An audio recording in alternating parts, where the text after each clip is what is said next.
in Tennessee. And to do that, I think you need to have, number one, make it a strong priority in the budget.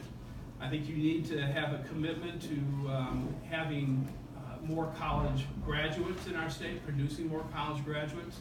But you also can't lose track of the fact that we need to recognize that a lot of young people will choose not to go to college.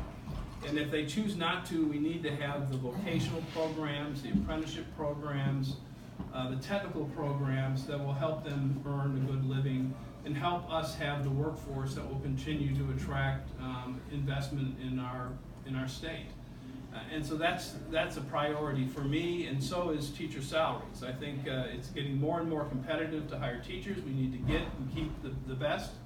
If you go around the state, you talk to people in rural areas, attracting science teachers, math teachers is hard, and we need to deal with that.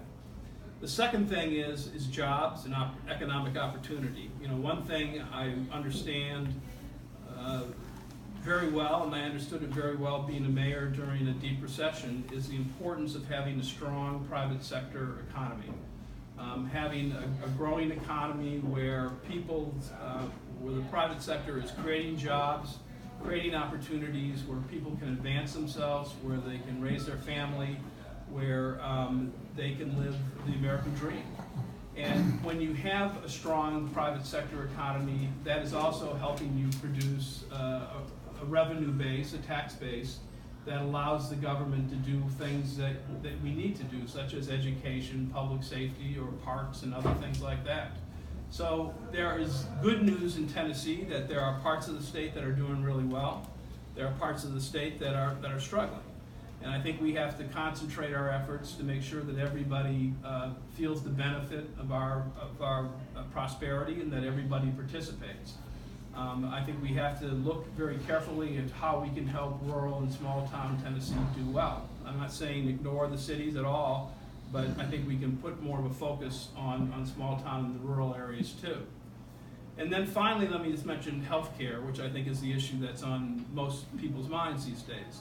I mean, clearly people are nervous by what they're seeing in DC.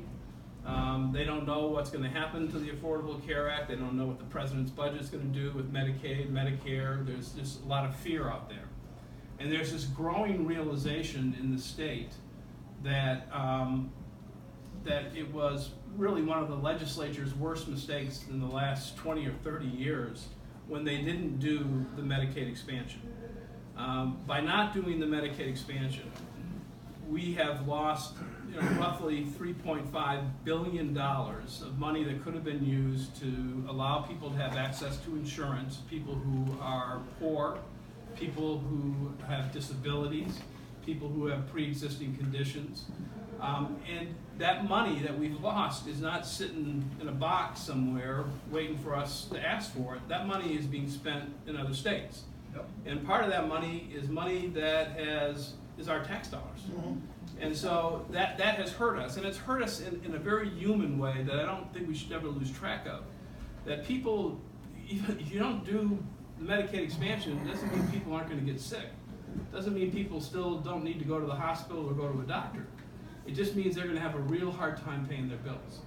And when they have a hard time paying their bills, it means that they're in a position where they're looking at financial ruin, bankruptcy, or because of medical bills.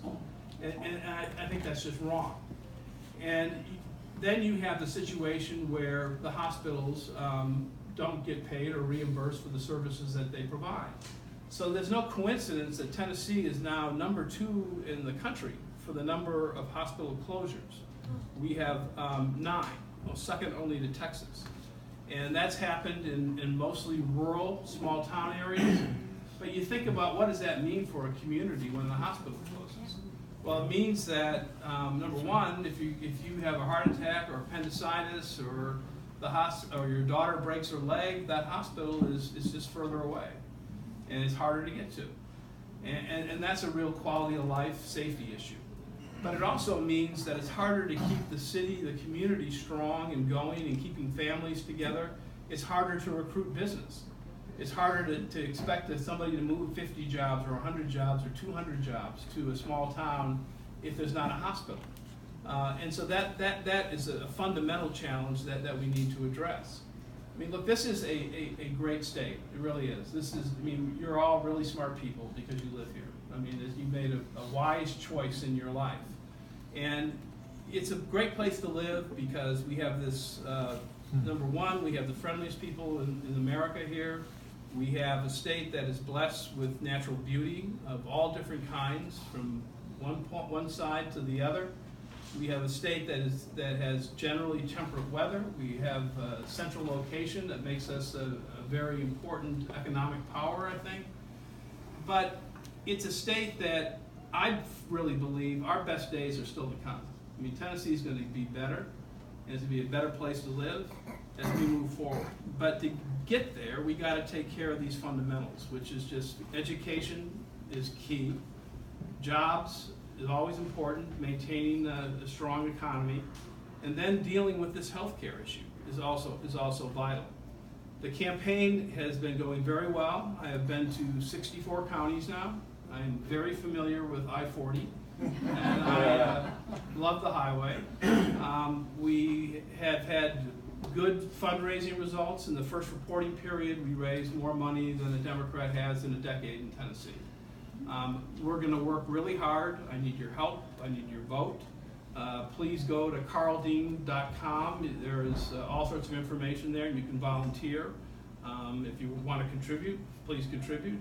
If you want to have an event, please let us know, and we'd be very grateful for that. But most of all, I'm grateful that you're all here. I mean, there's other things you could be doing right now. So I'm glad that you're here, and I'm going to stick around and mingle and answer questions and enjoy myself.